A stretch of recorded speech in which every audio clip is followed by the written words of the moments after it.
Hello everyone, my name is Akshat and continuing with #DrGViswanathanchallenge after a lot of days.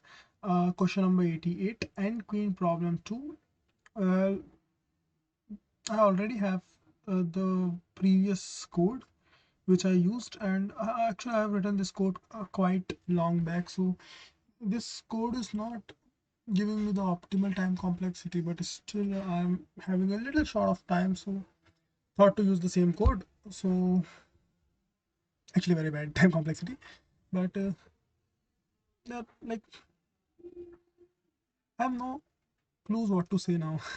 So let's just keep this video till here, and I do actually other questions also with a optimal time complexity. Okay, 0 millisecond or even 1 millisecond. So if you really want to see my coding skills, go and check out those videos. And yeah, thank you for today watching these videos, and I keep doing the question and posting the videos.